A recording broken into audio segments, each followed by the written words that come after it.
자, 우리 크게 아멘 하겠습니다. 할렐루야. 네, 우리 옆에 분들에게도 인사하겠습니다. 잘 오셨습니다. 안 오셨으면 큰일 날 뻔했습니다. 네, 우리 하 목사님이 오늘 처음으로 사회를 보시느라고 지금 정신이 하나도 없으신 것 같아요. 네, 다음 주부터는 실수 안 하실 겁니다. 여러분들이 격려의 박수 한번 해주시길 바랍니다. 네. 우리 아까 목사님이 급한 마음에 설교가 빨리 듣고 싶다고 찬송 하나를 띵겨 먹었는데, 네, 우리 아버지 사랑합니다. 오늘 말씀의 주제와도 맞으니까요. 함께 우리 사모하는 마음으로 함께 찬양하겠습니다. 반주 소리가 안 나는데요. 네.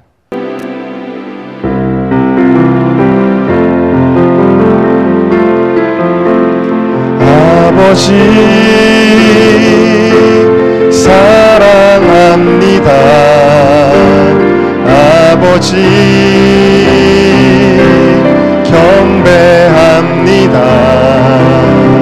아버지 채워주소서. 당신의 사랑으로 예수님 사랑합니다. 예수님 사랑합니다. 예수님 경배합니다. 예수님 채워주소서. 당신의 사랑. 우리 손을 들어서 고백합니다. 성령님 사랑합니다. 성령님 사랑합니다. 성령님 경배합니다. 성령님 채워주소서. 사랑으로 잠깐 기도할까요? 아버지 사랑합니다. 예수님 사랑합니다. 성령님 사모하고 이 시간 초청합니다. 주님의 음성을 듣는 귀한 시간 되게 하여 주시고, 말씀을 들을 때 우리의 마음이 따뜻해지고 뜨거워지게 하여 주시고, 성령 하나님을 우리의 마음에 모시는 귀한 시간 되게 하여 주옵소서. 예수님의 이름으로 기도하였습니다. 아멘. 네. 여러분, 우리 함께 고백해 볼까요? 아버지 사랑합니다. 네, 보고 싶었습니다. 네, 우리 아버지 사랑합니다. 예수님, 성령님, 주님 한 분이신 하나님이신데, 세 가지 또 한 하나님에 대해 우리가 방금 찬양을 드렸는데요. 마지막에 우리가 고백했던 성령님에 대해서 오늘 좀 나누고자 합니다. 여러분, 성령님은 누구신가요? 성령님은 누구시죠? 우리가 방금 고백했듯이 성령님은 다른 분이 아니라 성령님은 하나님이십니다. 성령님은 예수님이십니다. 우리의 인간의 이치와 또 생각으로는 맞지 않는 내용이죠. 한 분이신 하나님이며 세 분이신 하나님은 인간의 이해로는 도대체 이해할 수도 없고 맞지도 않는 이야기지만, 이것은 틀린 것이 아니라 이것이 성경이 말씀하시는 신비입니다. 신비로운 거예요. 이 신비로우신 성령님을 여러분들이 이 시간에도 믿으시는 줄 믿습니다. 예수님이 십자가 지시기 전에 뭐라고 말씀하셨냐면, 나는 이제 죽어서 아버지께로 가는데, 제자들이 막 멸류합니다. 주님 절대 안 됩니다. 십자가 지시다니요, 죽으신다니요, 안 됩니다. 만류할 때 예수님은 내가 아버지께로 가는 것이 유익하다라고 말씀하셨어요. 그 이유는 내가 가야 누가 오시기 때문에, 그렇죠, 보혜사 성령님이 너에게로 오시기 때문이다 라고 요한복음 16장 7절에 말씀하셨죠. 그래서 예수님은 2000년 전에 우리 가운데 육신으로 오셨는데, 성령님은 무엇으로 오시냐면 성령, 보혜사 성령, 영으로 오신다. 본질상 같은 하나님이시지만 성령님은 영으로 오늘 이 시간에도, 여러분들이 예배드리는 이 장소에도, 여러분들의 눈으로 볼 수 없어도, 여러분의 손으로 만질 수 없어도 우리 성령님 이곳에 동일하게 계신 줄로 믿습니다. 여러분 더 좋은 이유가 뭘까요? 예수님이 내가 가는 것이 너에게 유익하다라고 말씀하신 이유가 뭘까요? 만약에 우리가 믿는 하나님이 성육신하신 예수님의 본체만 있으시다면 그 우리가 주님을 예배하려면 지금 어디 가야 됩니까?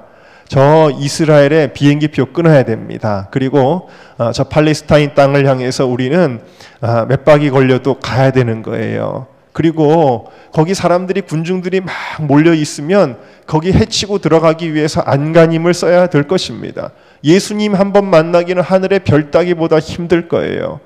천주교인들은 교황 한 번 만나겠다고 수십만 명이 운집하고 얼굴만 한 번 봐도 영광이라 그렇게 하면서 뭐 어느 나라의 교황이 한 번 오기만 해도 큰 난리를 치는데요. 여러분, 예수님 한 번 만나는 거는 하늘의 별 따기일 거예요. 평생 한번 볼까 말까 한 예수님 믿으시는 게 좋은가요?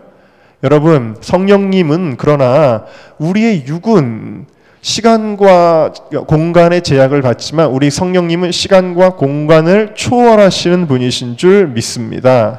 그렇기 때문에 지금 정말 이스라엘에 있는 예수 믿는 사람들이 주님을 찾으면 거기도 주님은 계시고요. 또 북한 땅에 수용소 안에 신앙의 핍박을 받고 들어간 어떤 주의 종들과 주의 백성들이 주님의 이름을 부를 때도 거기서 주님은 응답하시고요.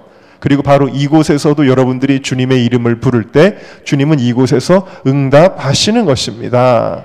여러분, 새벽 1시나 2시쯤에 물론 저는 그 시간에 또 깨어 있을 때가 많지만 새벽 1시나 2시쯤에 저한테 전화 걸어서 상담하시거나 성경에 대해 궁금한 거 질문하실 수 있는 분 계신가요? 네, 아무도 안 계실 거예요. 아마 이상훈 빼고는 다 아무도 못할 겁니다. 상훈이는 시도 때도 없이 저한테 전화합니다만 여러분, 아무도 그렇게 못할 것입니다. 왜요? 목사님 주무시면 어떡하지? 다들 그럴 거예요. 여러분, 예수님께 새벽 1시나 2시에 기도하면은 예수님께 결례가 되지요?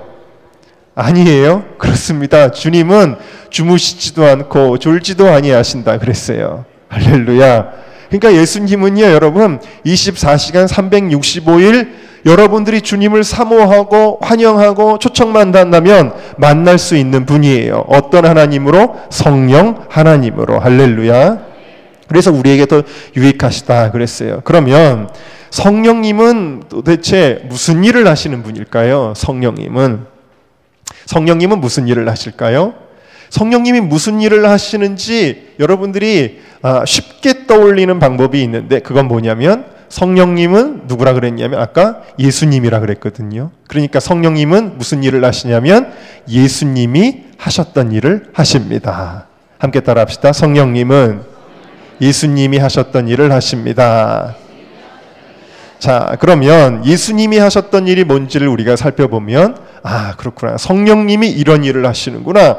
그러면 그 성령 하나님을 내가 붙잡아야 되겠다. 이런 마음이 들게 될 겁니다. 자, 우리 첫 번째로 함께 따라하겠습니다. 말씀을 전파하셨습니다. 예수님이 이 땅에 오셔서 제일 먼저 하신 일은, 공생애를 시작하시면서 제일 먼저 하신 일은 회개하라 천국이 가까웠느니라 선포하시며 말씀 사역을 하셨습니다. 말씀을 전하셨다라는 거예요. 자, 그런데 여러분, 오늘 성령님도 이 말씀 사역을 하시는 거예요. 무슨 얘기냐면 예수님의 제자들이 예수님을 3년 반 동안 따라다녔거든요. 3년 반 동안 따라다니면서 쉽게 말하면은 뭐 교회마다 뭐 제자 훈련 그런 거에서 성경 공부하잖아요. 그거 한 거예요. 성경 공부 열심히 한 겁니다. 말씀을 3년 반 동안 무수하게 들었습니다. 그런데 예수님께 그 말씀을 들을 때에 그 말씀을 예수님의 제자들이 잘 이해했을까요? 그걸 잘 소화해냈을까요? 말씀을 듣는데 제자들이 주님의 말씀을 온전히 이해하지 못한 것이 수두룩하다라는 걸 우리는 성경의 곳곳에서 발견할 수가 있어요. 예를 들면 요한복음 6장에 보니까 예수님이 이렇게 말씀하셨어요. 내 살을 먹고 내 피를 마시는 자는 영생을 가졌고 마지막 날에 내가 그를 살릴 것이다. 내 몸은 양식이고 내 피는 음료수다라고 주님이 말씀하세요.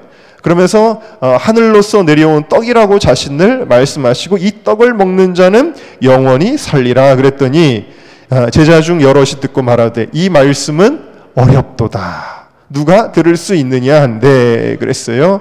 그랬더니 예수님이 제자들이 이 말씀에 대하여 수군거리는 줄 아시고 가라사대 이 말이 너희에게 걸림이 되느냐. 그러면서 예수님의 그 십자가 사건에 대하여 다시 한번 설명하고 계십니다. 여러분들도 그럴 때 많이 있죠. 성경을 읽는데 도대체가 무슨 말인지를 하나도 모르겠고 그럴 때가 있어요, 없어요? 많지요, 사실. 여러분 괜히 똑똑한 척 하지 마세요. 저도 모를 때가 많은데요. 여러분, 예수님의 제자들도 말씀에 대한 이해가 굉장히 차원이 낮았다라는 거예요. 무슨 얘기냐면 육신의 지혜와 육신의 경험으로 말씀을 이해하려고 했다. 육신의 지식으로 말씀을 이해하려고 하니까 너무 어려웠다라는 거예요. 도대체 모르겠는 거예요. 또 요한복음 11장에 보니까 예수님이 나사로에게 가시기 전에 있었던 일을 보니까요. 우리 친구 나사로가 잠들었도다. 그러나 내가 깨우러 가느라 그랬더니 예수님이 제자들이 뭐라 그러냐면 주여 잠들었으면 낫겠네요. 이러는 거예요. 전혀 예수님이 말씀하시는 것을 영적으로 깨닫지를 못했어요. 그랬더니 예수는 그의 죽음을 가리켜 말씀하신 것이나 저희는 잠들어 쉬는 것을 가리켜 말씀하심인 줄 생각하는지라 그랬어요. 그리고 또 예수님이 그러나 그에게로 가자 하신대 그랬더니 디두모라 하는 도마가 다른 제자들에게 말하되 우리도 주와 함께 죽으러 가자. 그렇게 예수님의 말씀을 엉뚱하게 이해하는 경우가 있다라는 거예요. 그러니까 여러분 가끔 보면은 부흥회 때 오늘 저녁부터 부흥회를 하지만 부흥회 때 아멘 하는 포인트가 아닌 데서 크게 아멘 하시는 분들도 있잖아요. 디모가 도마가 그렇게 한 겁니다. 전혀 예수님의 말씀과는 다른 내용으로 응답을 하게 된 거예요. 자, 그래서 예수님이 십자가 지시고 부활하셨을 때에 주님은 그토록 십자가와 부활에 대하여 수없이 말씀을 제자들에게 주셨음에도 불구하고요. 예수님의 제자들은 그 말씀을 그때까지도 몰랐기 때문에 예수님 십자가에 달려 돌아가신 이후에 다 낙심해서 고향으로 돌아가 버리고 만 것입니다. 자, 그런데 우리가 기억해야 될 것이 예수님이 이런 말씀을 하셨죠. 요한복음 14장 26절에 아까도 제가 말씀드렸는데 보혜사 곧 아버지께서 내 이름으로 보내실 성령 그가 너희에게 모든 것을 가르치시고 내가 너희에게 말한 모든 것을 생각나게 하시리라. 할렐루야. 자, 여태까지 예수님이 말씀하셨던 그 모든 말씀의 지식들이 언제 그게 비로소 이해가 되냐면 보혜사 성령님이 오실 때 풀어진다라는 거예요. 그것을 성령님이 친히 가르쳐 주겠다. 풀어주겠다라는 거예요. 그리고 생각나게 할 것이다. 그 말씀이 그 말씀이었구나. 깨닫게 된다라는 거예요. 그러니까 여러분 성경 읽으실 때 무슨 뜻인지 몰라도 그냥 읽어두세요. 언젠가는 성령님께서 그 모든 말씀 가운데 조명하여 주신다라는 사실입니다. 할렐루야. 네. 그러니까 단순히 보혜사 성령님이 생각나게 하신다는 건 기억나게 하신다라는 것이 아니라 말씀이 이해되고 믿어지고 내 것이 된다라는 거예요. 드디어 내가 이제 먹어서 내 살이 되고 내 피가 된다라는 사실이에요. 네. 그래서 왜 그러면 말씀은 그렇게 성령님의 도우심을 받아야만 우리 것이 되느냐? 베드로후서 1장에 보니까 먼저 알 것은 경의 모든 예언은 사사로이 풀 것이 아니니 여러분 성령 받지 못한 신학자들이요. 대단한 독일에서 박사학위를 받고 미국에서 박사학위를 받아도요. 이런 사람들이 자기의 똑똑하다고 하는 그 머리를 가지고 성경을 풀다 보면 어떻게 푸느냐? 사사로이 푼다라는 거예요. 성경을 인간의 머리로 억지로 풀어낸다라는 거예요. 그러다 보면은 엉뚱한 결론에 내게 떨어지게 된다라는 거죠. 그러나 성경은 뭐라고 말씀하시냐면 예언은 언제든지 사람의 뜻으로 낸 것이 아니요 오직 성령의 감동하심을 입은 사람들이 하나님께 받아 말한 것임이니라 그랬어요. 누구의 감동하심을 받았다고요? 성령의 감동을. 그러니까 성경은 그냥 쓴 게 아니에요. 오늘날 자유주의 신학자들이 이야기하는 것처럼 그 사회의 문화와 어떤 그런 사상의 흐름을 따라서 그 시대에 어떤 사람이 자기의 생각을 따라 쓴 그런 것들, 그리고 오늘 우리가 참고할 만한 어떤 것, 그런 게 아니에요. 성경은 성령님의 감동으로 성령님에게 받아서 쓴 것이 성경이다라고, 성경이 성경을 정의하고 있다라는 거예요. 그러니까 영적으로 쓰여진 책이라는 거죠. 인간의 지식과 지혜, 육으로 쓰여진 것이 아니다라는 사실입니다. 그래서 인간의 지혜와 지식으로는 풀어지지도 않고 믿어지지도 않습니다. 오직 성경은 영으로 쓰여졌기 때문에 무엇으로만 이해되느냐? 영으로만 된다라는 거예요. 영으로만 된다. 그래서 여러분, 베드로와 제자들이 성령을 받고 나서 오순절 마가의 다락방에서 성령을 받고 나서 제일 먼저 어떤 일이 일어났습니까? 어떤 일이 일어나냐면 오늘 우리가 보았지만 그동안 주님께 들었던 말씀들이 그들 안에서 살아나게 되어졌어요. 문자였던 말씀이, 소리였던 말씀이 제자들의 심령 가운데 생명이 되었다. 제자들의 심령 가운데 능력이 되었다. 그래서 나가서 그 말씀이 막 튀어나가기 시작합니다. 왜? 여러분, 살아있는, 죽어있는 물고기 시장에 가서 어물전에 가가지고 죽은 생선을 사면 바구니에다 딱 넣어놓고 가지고 오면이 어떻게 됩니까? 그 자리에 그냥 있죠. 살아있는 생선은 어떻습니까? 바구니에 놔도 이게 살아서 펄떡 뛰어나갑니다. 여러분, 이들이 말씀이 안에서 살아 움직이니까 베드로가 뛰쳐나가요. 살아있는 말씀이 입에서 뛰쳐나가는 것입니다. 역사가 일어나는 거예요. 그래서 그 말씀이 선포되는데 이 말씀이 능력이 있으니까 사람들이 회개하는 역사가 일어납니다. 무려 한 번 설교했는데 3,000명이 회개하고 돌아오는 역사가 일어나게 된 것입니다. 여러분, 성령님이 여러분들 가운데 임하시면 첫 번째로 어떤 역사가 일어나느냐? 말씀이 들려온다라는 거예요. 그러니까 여러분, 왜 말씀 시간에 어느 대단한 어떤 설교자의 설교를 들어도 그 말씀이 아무런 감흥이 없고 빨리 말씀 시간 끝났으면 좋겠네. 이 시간에 잠이나 좀 보충을 할까? 아니면 집에 두고 온 맛있는 음식이 생각이 나고 혹은 사업에 문제가 생긴 거 계속 걱정이나 하고 있고 왜 이런 일들이 있습니까? 아직 내가 성령의 충만을 받지 못했기 때문이라는 거예요. 그러니까 여러분, 성령을 받으면 말씀 시간이 어떤 시간이 되냐면 꿀송이보다 더 단시간이 되어진다라는 거죠. 네. 그러니까 성령의 도우심이 없이 우리가 말씀의 은혜를 받을 수가 없다라는 거고요. 성령님은 우리에게 언젠가 내가 읽었던 그 말씀들, 내가 언젠가 설교 시간에 들었던 그 말씀들이 순간순간 필요할 때마다 내게서 떠오르게 하시고 역사가 일어나게 하신다라는 사실이에요. 여러분, 저도 그런 경험을 참 많이 했습니다. 정말 분명하게 했던 적이 언제냐면 제가 회심하고 나서, 제가 2007년도에 다시 한번 회심의 사건을 경험하고 나서, 그리고 나서 첫 번째로 어떤 청년하고 상담을 하는데요, 제가 진짜 놀랐어요. 왜 놀랐냐면 너무 적절하고 너무 능력 있는 말씀이 그냥 떠오르는 거예요. 막 떠오르는데 주체를 할 수가 없는 거예요. 상담을 하면서 성령이 그렇게 뜨겁게 임하신 적이 없어요. 그 청년도 은혜 받고 그랬던 경험이 있습니다. 그때 이 말씀이 생각났어요. 보혜사 성령님이 내가 너에게 말한 것을 가르치시고 생각나게 하시리라.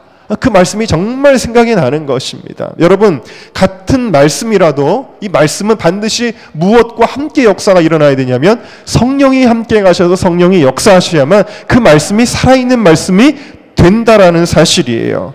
그래서 여러분, 이 제자들이 선포하는 이 말씀을 듣고 사람들이 깜짝 놀라는 거예요. 왜냐하면 사도행전 4장 13절에 보면 베드로와 요한이 기탄 없이 말함을 보고 그 본래 학문 없는 범인으로 알았다가 이상히 여겼다 그랬어요. 무슨 얘기냐면 아니 저 베드로, 요한 저 학벌 없잖아. 초등학교도 못 나왔잖아. 근데 어떻게 설교를 저렇게 능력 있게 하지? 저렇게 대단하게 하지? 그런 거예요, 여러분. 여러분, 서울대 나오고 무슨 유학을 갔다 온다고 해서 설교가 좋은 게 아니에요.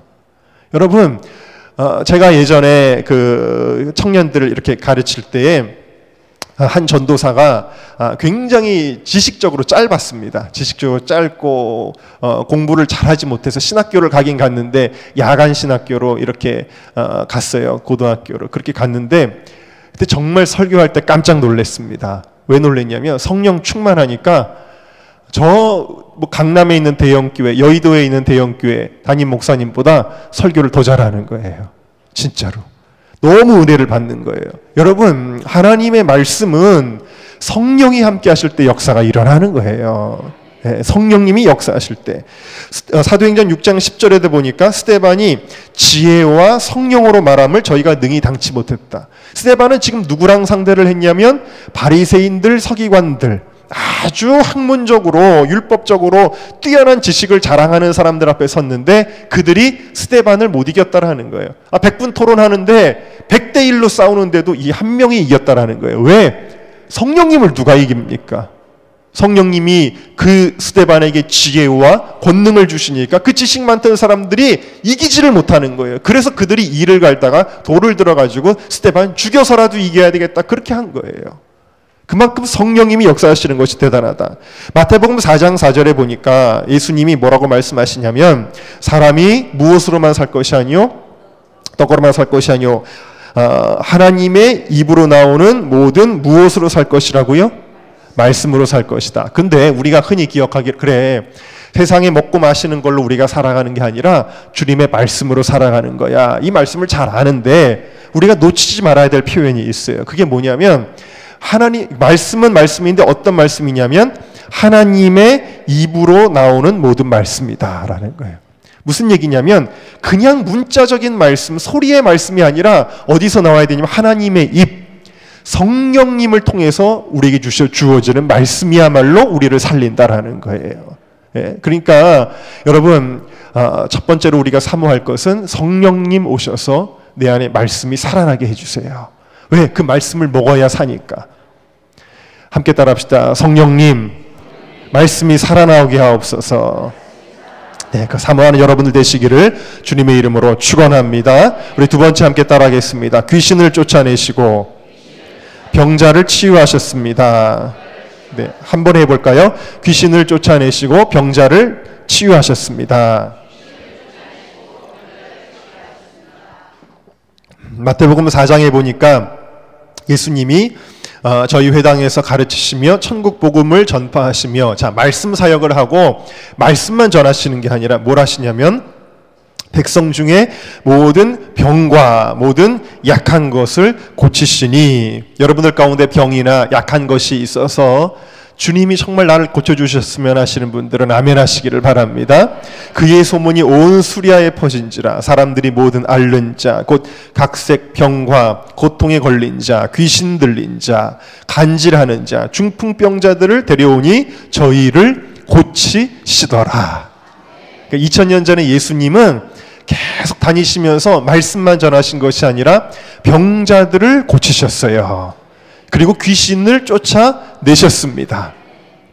절 좀 보세요. 딱 두 분이 졸고 계시는데 성령님이 역사하시는 시간에 조는 거는 하나님께 대한 예의가 아니에요. 할렐루야. 누가복음 9장에 보니까 그래서 성령님이 오시면 예수님이 하시는 일들이 병자를 치유하시고 귀신을 쫓아내는 일들을 하셨다 그랬는데 성령님이 오시면 똑같은 일을 우리에게 하실 줄로 믿습니다. 그러니까 예수님은 아까도 말씀드렸듯이 시간과 공간의 제약을 받으셨지만 지금은 전 세계 어디에서든지 이러한 기적이 일어날 수 있어요, 없어요? 정말 믿으세요? 왜요? 성령님은 예수님이시니까. 예수님이 하셨던 기적을 의심하는 분은 아무도 없을 거예요. 근데 왜 성령님은 하실 수 있을까? 우리가 확실히 못 믿죠? 성령님이 누구신지를 몰라서 그래요. 예수님이 하셨던 일을 동일하게 하신다. 그러니까 여러분 2000년 전에 수많은 군중들을 해치고 들어가서 예수님의 옷자락을 만졌던 여인처럼 다윗의 자손 예수여 우리를 불쌍히 여기소서 부르짖었던 문둥병자들처럼 38년 동안 쓰러져 있을 때에 예수님이 네 자리를 들고 일어나라 할 때 그 말씀을 들고 일어났던 38년 되었던 병자처럼 여러분 오늘 우리도 그 현장에 있는 그 군중들의 하나가 될 수 있다라는 사실이에요.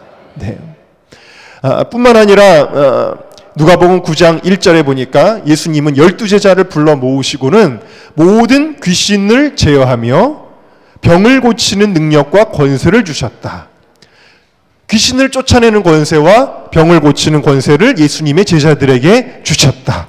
그러면서 하나님의 나라를 전파하며 앓는 자를 고치게 하려고 내어 보내셨다라고 기록하고 있습니다. 그러니까 예수님은 자신만 이 일을 행하신 것이 아니라 예수님의 제자들에게 그 신유와 또 그 축사의 은사를 제자들에게도 수요하셨다라는 사실인데요. 오늘 성령님이 오시면 우리의 질병과 우리 안에 있는 악한 영의 역사들을 주님이 제거해 주실 뿐만 아니라 제자들에게 하셨던 것처럼 우리에게 그러한 은사를 수요해 주신다라는 거예요.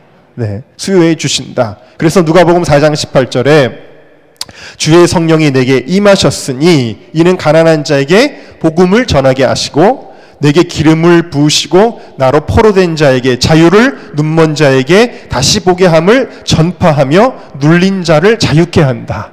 그러니까 여러분, 성령님도요 사람을 통해서 일하십니다. 그러니까 지금도 성령님이 말씀하시는 시간이에요. 사람을 통해서 하시잖아요. 성령님은 사람을 통해서도 이 신유와 치유와 기적의 역사들을 일으켜 주신다라는 사실이에요. 그러니까 우리도 뭐가 필요하냐면 성령으로 충만한 게 필요한 거예요. 성령이 충만하면 예수님이 하셨던 일을 나를 통해서도 주님이 하신다라는 거예요. 그래서 요한복음 14장 12절에 내가 진실로 진실로 너희에게 이르노니 나를 믿는 자는 나의 하는 일을 저도 할 것이요 또한 이보다 큰 것도 하리니 이는 내가 아버지께로 가미니라. 무슨 얘기냐면 내가 아버지께로 가면 성령님이 오신다는 거죠. 성령님이 그렇게 하게 하신다는 거예요. 그러니까 여러분 함께 따라할까요? 나도 예수님이 하셨던 일을 할 수 있습니다. 누구를 통해서요?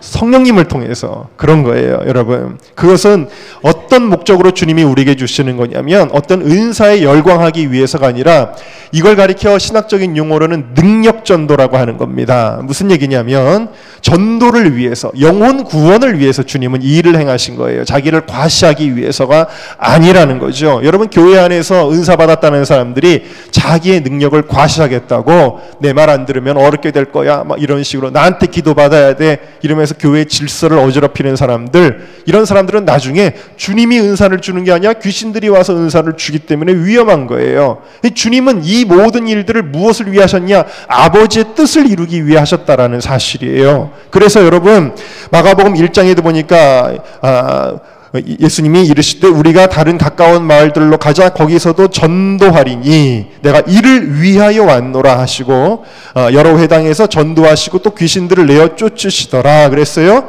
바로 이 권능을 우리에게 주시는 목적에 대해 사도행전 1장 8절에 오직 성령이 너희에게 임하시면 너희가 권능을 받고 온 예루살렘과 온 유대와 사마리아와 땅끝까지 이르러 내 무엇이 된다고요? 증인이 된다. 그러니까 여러분들은 삶의 목적이 뭐냐면 예수님의 증인되는 거예요. 근데 내 힘으로는 증거하기가 너무 어려워요. 내가 전도하면 사람들이 안 믿어요. 그러니까 누가 도와주셔야 되냐면 성령님이 도와주시고 때로는 성령님이 도와주시는데 이런 치유와 기적과 이적도 우리에게 동반해 주신다라는 거예요. 왜? 전도의 문을 열어주시기 위해서라는 겁니다. 그러니까 여러분 때로는 목회를 하면서도 그런 걸 느낄 때가 있습니다. 어느 순간에 안수기도를 해줬는데 병자가 낫는다든지 그런 일들이 생기면 정말 하나님 앞에 감사해요. 하나님이 그래도 은정교회 담임 목사로서 정말 이 교회를 이끌어갈 수 있도록 주님께서 자 은정교회 담임 목사가 최산일 목사다. 그러니까 말씀을 잘 듣고 따라오더라 하고 주님께서 힘을 주시기 위해서 나에게 이렇게 도와주시는구나. 감사할 때가 얼마나 많이 있는지 모른다는 것입니다. 어쨌든 결론은 무엇이냐? 성령님은 오시면 예수님이 하셨던 일을 동일하게 하시는데 치유와 축사와 우리를 자유케 하시는 일을 하신다라는 것 믿으시기를 주님의 이름으로 축원합니다. 우리 7월 초순경에 우리 교회에 백기현 교수님 오신 거 기억나시죠? 백기현 교수님 50년 동안 꼽사등이었습니다. 50년 동안 허리가 구부러져서 허리를 펴지 못했던 그런 분이었는데 그런데 성령님이 임하시니까 현대의학으로는 도저히 생각할 수조차 없는 그 꼽사등이 두두둑 하면서 펴지는 역사가 일어나지 않았습니까? 우리가 현장에서 보지 않았습니까? 여러분 성령님은 지금도 살아계신 분이에요. 그냥 신학자들은 그냥 죽은 하나님처럼 그냥 문자 속에 주님을 가둬두는 경우가 얼마나 많이 있는지 몰라요. 그냥 윤리와 도덕과 철학과 사상의 하나님으로 그냥 선행이나 하라고 우리에게 알려주시는 그런 하나님을 만들어 버리는 경우가 얼마나 많이 있는지 몰라요. 그러나 우리 하나님은 문자 속에 갇혀있는 하나님이 아니라 지금도 살아서 역사하시는 하나님이시다라는 거예요. 여러분들 안에 지금도 살아계셔요. 여러분들 아멘 하시는 분들 가운데 정말 이 살아계신 하나님이 지금부터, 붕해 오늘 아침부터죠, 여러분. 붕해를 통해서 하나님의 살아계심을 다시 한번 뜨겁게 체험하시기를 주님의 이름으로 축원합니다. 우리 세 번째로 함께 따라하겠습니다. 십자가를 지시고 우리를 구원하셨습니다. 여러분, 성령님이 하시는 일, 그러면 방금 제가 말씀 물론 드렸지만 흔히 방언이나 병고침이나 기적이나 쓰러지거나 이런 것들만을 생각을 합니다. 물론 예수님이 치유하신 것, 기적을 베푸신 것 너무 중요하기 때문에 제가 지금 다뤘습니다. 그러나 그것은 주님이 오신 목적의 본질은 아닙니다. 무슨 얘기냐면 예수님이 오신 가장 큰 목적을 위하여 이 모든 것들이 동원이 된 거예요. 그럼 예수님이 이 땅에 오신 목적이 뭐죠? 그것은 무엇을 지시기 위해서? 십자가 지시려고 온 거예요. 예수님이 오신 목적은. 그러니까 예수님이 십자가 지시기 이 땅에 오셨는데, 그래서 마찬가지로 성령님이 우리에게 오셔서 하시는 일들은 굉장히 많습니다. 많은 은사들이 나오죠. 그러나 성령님이 가장 중요하게 여기시는 일이 무엇이냐? 그것은 예수님이 지셨던 그 십자가가 그냥 멀리서 바라보는 십자가가 아니라 이 십자가가 내 안에 들어오는 거예요. 나의 십자가 되게 하는 일을 성령님이 하신다.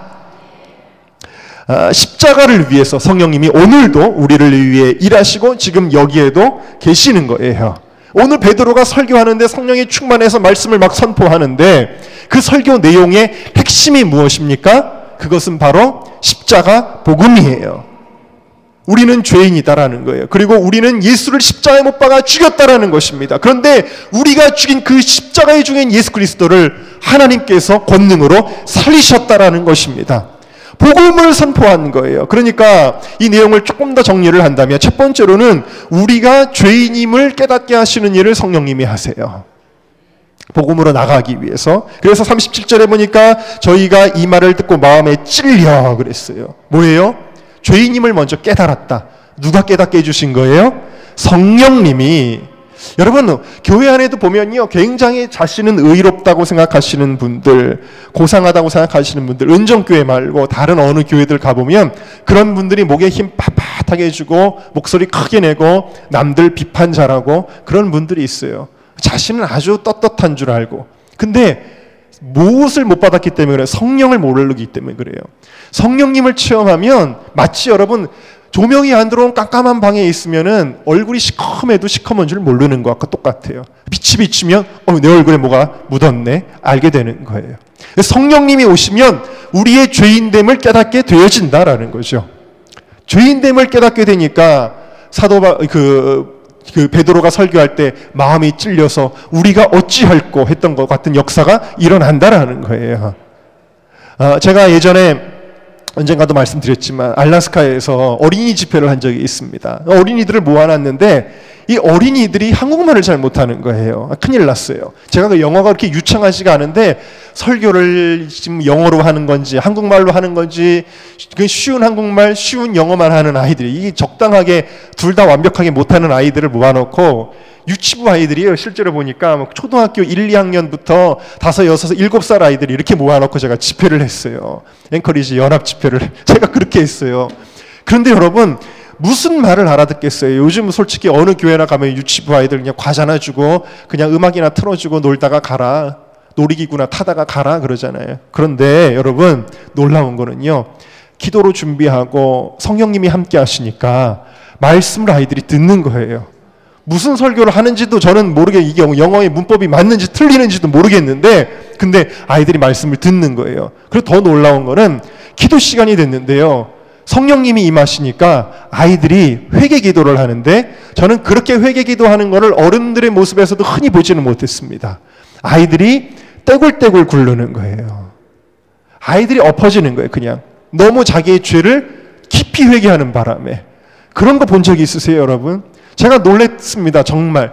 여러분 성령님이 임하시면 진짜 회개의 영이 임하는 거예요.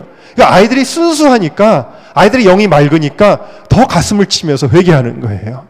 여러분 성령님이 오실 때 우리가 먼저 회개하는 역사가 일어나는 줄로 믿습니다.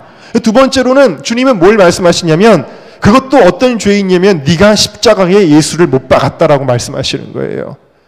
그래서 오늘도 베드로는 그걸 설교하는 거예요. 여러분 유대인들이 이렇게 이야기할 수 있잖아요. 아니 십자가에 못 박은 거는 빌라도가 넘겨준 건데요. 바리새인들 대제사장들이 고소한 건데요. 아니 로마의 병정들이 못 박은 건데요. 이렇게 이야기할 수 있잖아요. 그런데 그들은 그러지 않았어요. 베드로의 설교를 들을 때 우리가 어찌할꼬, 우리가 큰 죄를 지었네요, 우리가 어찌할꼬, 그렇게 탄식했던 것입니다. 여러분 사도 바울에게도 예수님이 뭐라고 말씀하시냐면 네가 핍박하는 예수라 그랬어요. 예수님을 만난 적도 없는 사도 바울에게, 사울이라고 하는 청년에게 예수님은 네가 핍박하는 예수라 그러는데 그 주님의 빛 앞에서 이 사울이라고 하는 청년이 꼬꾸라지게 되어집니다. 그래서 바울 된 것입니다. 여러분 성령님은 똑같이 오늘 우리들에게 말씀하시는 거예요. 그가 찔림은 우리의 허물을 인함이요, 더 정확하게 말한다면 그가 찔림은 나의 허물을 인함이요, 그가 상함은 나의 죄악을 인함이라. 그가 징계를 받음으로 내가 평화를 누리고 그가 채찍에 맞음으로 내가 나음을 입었도다.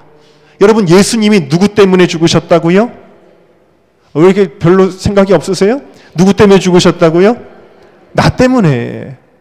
그걸 깊이 인식해야 돼요. 여러분 전 세계 60억 인구 중에 나 혼자만 죄인이라도 예수님은 십자가를 지셨어요. 분명한 사실입니다. 나는 뭐 하나로 패키지에 딸려들어가는 게 아니에요. 예수님은 여러분 한 사람을 위해서 죽으신 거예요. 함께 다시 한번 고백합시다. 예수님은 나 때문에, 별로 이렇게 진심으로 안 하시는 것 같은데 가슴에 손을 얹겠습니다. 다 가슴에 손을 얹죠. 예수님은 나 때문에 십자가에서 죽으셨습니다. 예수님은 나를 위해서 부활하셔서 생명을 주셨습니다. 할렐루야. 이거를 믿어야 신앙생활의 복음으로 들어가게 되는 것입니다. 그 다음에는 어떤 일을 성령님이 하시냐면 십자가의 사랑이 믿어지게 되는 거예요. 와, 진짜 주님이 나를 사랑하시는구나. 우리가 아직 죄인 되었을 때에 그리스도께서 우리를 위하여 죽으심으로 하나님께서 우리에게 대한 자기의 사랑을 확증 꽝꽝꽝 하셨다라는 것입니다. 그 사랑의 이유를 몰라요. 뭘로 설명합니까 이거를? 하나님의 자녀이기 때문에 사랑하셔서 이걸로 어떻게 설명이 됩니까? 아무리 자녀라도 예수님은 주님의 자녀가 아닌가요? 이건 설명이 불가한, 우리가 지난주까지 설교했던 것처럼 하나님의 이 행하신 이 복음은 합리적이지가 않아요. 도무지 이치에 맞지도 않아요. 이해할 수가 없는 사랑, 이유를 몰라요 끝까지. 그저 우리가 아는 것은 주님이 나를 사랑하시다니, 그거 하나만 알게 되는 것입니다. 그리고는 성령님은 어떤 일을 하시냐면 이 십자가가 나의 십자가가 되게 하시는 것입니다. 예수님이 심판대 앞에 사람들이 나왔는데 이렇게 어떤 사람들에게 이야기합니다. 내가 너희를 도무지 알지 못하노니 불법을 행하는 자들아 내게서 떠나가라 그랬더니 주여 무슨 얘기입니까? 우리가 주일날 교회 나와서 예배도 드리고 은사도 나타나고 기적도 일어났는데요, 무슨 얘기입니까? 그런데도 주님은 내가 너를 모르겠다, 상관이 없다, 너랑 나랑 상관이 없다. 이게 뭘까요? 여러분 이것이 도대체 뭘까요? 베드로에게도 뭐라고 말씀하시냐면 발을 씻기신 후에 베드로 발을 씻기실 때 베드로가 아니 주님 안 됩니다 그랬더니 내가 너를 씻기지 아니하면 내가 너와 상관이 없느니라 그랬어요. 이게 뭘까요? 발 씻는 문제가 아니라 이것은 주님의 십자가 보혈로 우리를 씻는 문제예요. 그러니까 이 십자가가 단순히 우리의 감동적인 사건, 모범적인 사건이 된다면 그것은 예수님의 십자가는 위대할지 몰라도 나와는 상관없는 것이 되어진다라는 거예요. 이 십자가의 보혈이 내 것이 되어야 된다라는 거예요. 주님의 십자가의 보혈이 내 혈관을 타고 들어와서 내 몸에 흘러야 되는 거예요. 주님의 은혜가 나를 장악해야 되는 거예요. 주님의 십자가는 목사님의 십자가로 끝나서는 안 되는 거예요. 주님의 십자가는 장로님의 십자가로 끝나서는 안 되는 거예요. 주님의 십자가는 지난주에 간증했던 어느 누군가의 십자가로 끝나서는 안 돼요. 그러면 여러분들은 예수를 헛믿은 것이고 실컷 예수 믿고도 지옥 가는 불쌍한 인생이잖아요. 여러분 함께 따라합시다. 십자가가 나의 십자가 되기 원합니다. 아멘이지요? 네, 아멘입니다. 그래서 이 십자가가 여러분들의 심령 가운데 새겨지는 은혜가 있으시기를 주님의 이름으로 축원합니다. 이게 성령님의 도우심이 없이는 안 된다라는 거예요. 누구든지 성령으로 아니하고는, 하나님의 영으로 말하는 자는 누구든지 예수를 저주할 자라 하지 않고 성령으로 아니하고는 누구를 예수를 주시라 할 수 없느니라. 그러니까 여러분들이 예수 믿는 거는 성령 받아야 된다라는 것입니다. 예. 자, 그리고 성령님이 마지막으로 이 하시는 일들을 다 정리하면 이렇습니다. 네 번째로 함께 따라할까요? 나는 안 되지만 성령님은 되게 하십니다. 한번 해볼까요? 나는 안 되지만 성령님은 되게 하십니다. 자, 여태까지 예수님이 하셨던 모든 일들의 특징, 그 다음에 성령님이 똑같이 오늘날 하시는 일들의 특징은 뭐냐면 내가 안 되니까 주님이 하신 일들이라는 거예요. 내가 스스로 구원받을 수 없기 때문에 오늘 교만한 인간들이 종교와 사상과 철학과 윤리와 도덕 가지고 자기들이 구원받겠다고 합니다. 돛 닦아가지고 구원받겠다 그래요. 이런 거 가지고는 안 돼요. 인간은 실패했어요. 여러분, 세상의 가치관은 우리를 자꾸 높여주죠. 우리의 자아를 높여줍니다. 세상에서는 항상 그런 얘기만 해요. 너는 할 수 있어. 네 안에 신이 있어. 세상의 종교들이 네 안에 신이 있다 그럽니다. 스스로의 노력으로 할 수 있다라는 거예요. 내가 굉장히 괜찮은 인물이라고 세상은 그렇게 이야기를 합니다. 이게 뭐냐면 뱀이 하와를 유혹할 때 했던 말이에요. 네가 하나님같이 될 것이다.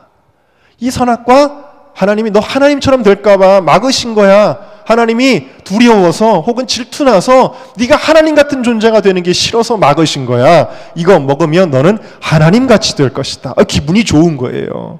여러분, 인간의 마음 가운데, 인간의 죄성 가운데 이것이 우리의 자아 가운데 깊게 뿌리내리고 있어요. 그래서 자아를 높여주면 다 좋아해요. 그렇지 않습니까? 대단하시네요. 잘하시네요. 훌륭하시네요. 이런 소리 들으면 다 기분 좋아가지고 뭘요? 저는 아무것도 아닙니다. 그러면서도 마음속으로는 내가 괜찮지. 그러는 거예요. 여러분, 자아를 높여주는 걸 좋아해요. 그래 교회 안에 와서도요 그런 것만 듣고 싶어 해요. 그리고 당신은 사랑받기 위해 태어난 사람. 그래 내가 사랑받을 만한 사람이지. 그것만 좋아해. 그 찬송이 틀렸다는 건 아니에요. 그런 면은 물론 있지만, 그러나 여러분, 성경은 뭐라고 말씀하시냐면 인간의 존재가 절망이라고 이야기하십니다. 인간의 존재 절망. 로마서 3장에 보니까 그러면 어떠한 우리는 나으뇨 결코 아니다. 유대인이나 헬라인이나 다 죄 아래 있다고 우리가 이미, 여기 우리는 하나님의 성삼위일체 하나님 말을, 하나님이 이미 선언하셨느니라. 하나님이 뭘 선언하셨냐면 너희들한테는 소망이 없다. 너희들한테는 스스로 거룩해질 수 있는 능력이 없다. 여러분, 우리에게 능력이 없어요. 거룩해질 수 있는 능력이 없어요. 우리의 노력으로. 제가 어렸을 때 하나님 뜻대로 살아보겠다고 죄라도 조금 지면은요, 제가 혈서라도 써야 되겠다 하다가 말씀드렸잖아요. 혈서를 도저히 못 써가지고 옥도전기를 꺼내다가 한지를 펴놓고 이제부터 내가 절대 죄짓지 않고 하나님 말씀대로 살 거야. 그리고서는 탁탁탁 접어가지고 편지 봉투에다 딱 넣어놓고 책상 위에다 딱 올려놨었거든요. 그리고 며칠 못 가가지고 또 죄짓는 거예요. 인간은 안 돼요. 구제불능이에요. 구제불능.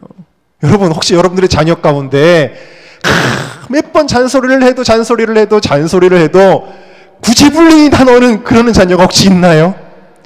어떻게 하면 해결되는 줄 아세요? 잔소리를 한 1000번쯤 하면 해결될 줄 같죠? 한 10,000번쯤 하면 해결될 것 같죠? 안 됩니다. 물론 잔소리는 해야 됩니다. 왜냐하면 주님이 우리를 변화시킬 때도 하나님의 말씀을 먼저 주시고 그 다음에 성령님이 오셔서 역사할 때 말씀이 살아났으니까 잔소리를 하지 말란 얘기는 아니에요. 잔소리 필요합니다만 언제 진짜 변화가 일어나냐면 그 아이들이 수련회 갔다 오면 변화되는 거예요. 왜? 성령 받았으니까. 부모가 100번을 얘기해도 안 됐는데 성령 한 번 받으니까 한 방에 되는 거예요. 할렐루야. 안 되는 거예요. 여러분, 예를 들어서 뭔가 끊고 싶다. 술을 끊고 싶다. 담배를 끊고 싶다. 무슨 인터넷 중독을 끊고 싶다. 안 된단 말이에요. 안 되는데 여러분, 누구만 할 수 있냐면 성령님만 하시는 거예요. 우리의 존재 자체는 절망이에요. 그거를 인정을 해야만 주님께 손 내밀게 돼 있어요. 네. 내가 스스로 내 문제를 해결할 수 있는 사람들은 주님의 은혜에 대하여 절박할 수가 없어요. 그러나 정말 나는 안 되는구나. 이걸 깨닫는 사람이 주님의 십자가 앞으로 나오게 되는 것입니다.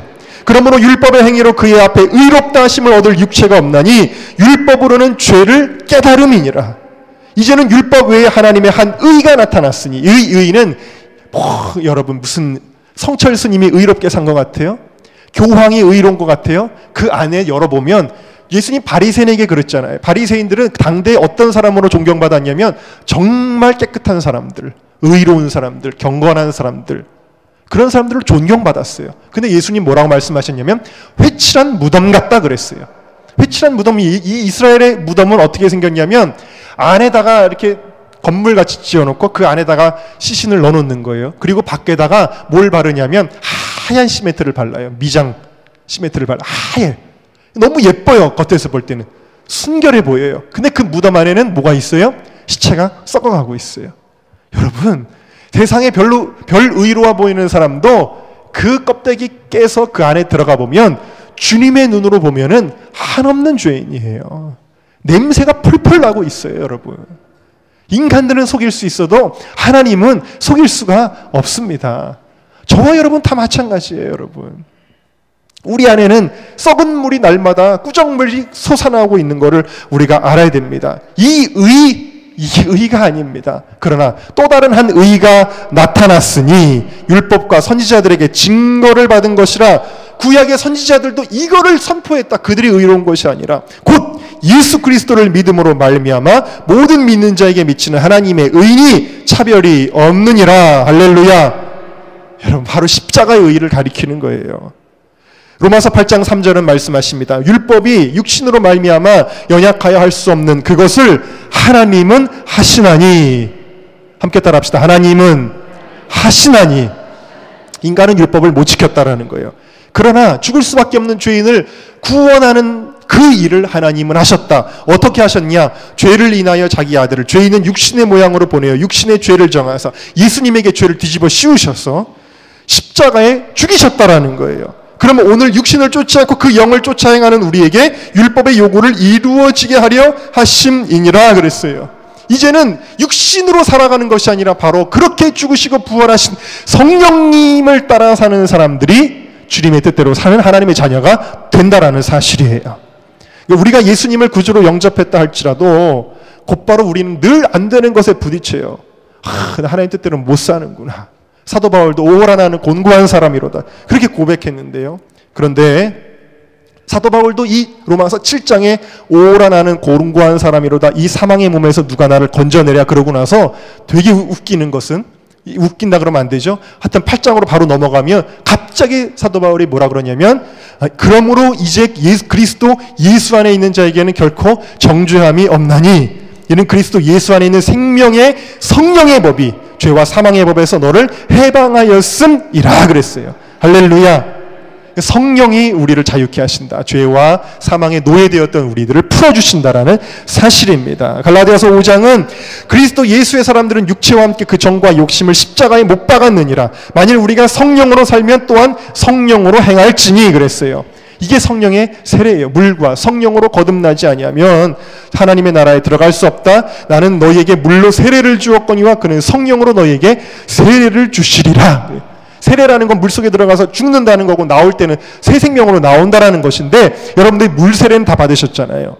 이제는 성령의 세례를 받으시기를 주님의 이름으로 축원합니다. 그럼 완전히 변화되는 거예요. 베드로와 제자들 장담했지만 실패하지 않았습니까? 예수님 절대로 우리는 주를 버리지 않겠습니다 했지만 다 예수님 버리고 도망갔잖아요. 인간의 힘으로 안 된다는 거예요. 근데 오순절 마가의 다락방에 오늘 성령의 체험을 한 이후에 그들은요 끝까지 주를 따라가는 겁니다. 승리하는 겁니다. 순교의 자리까지 나아가게 된 것입니다. 이것이 성격으로 되는 게 아니에요. 성격이 더 끈질겨서 성격이 담대해서 안 됩니다. 인간의 힘으로는 안 돼요. 무엇으로 된 것이냐면 스가랴 4장 6절에 힘으로도 되지 아니하며 능으로도 되지 아니하고 오직 나의 신으로 되느니라. 성령으로 된다라는 거예요. 여러분 다 성령 받으시기를 주님의 이름으로 축원합니다. 함께 따라합시다. 나는 안 되지만 하나님은 되신다. 성령님은 되신다. 네, 성령 충만하면 된다라는 것입니다.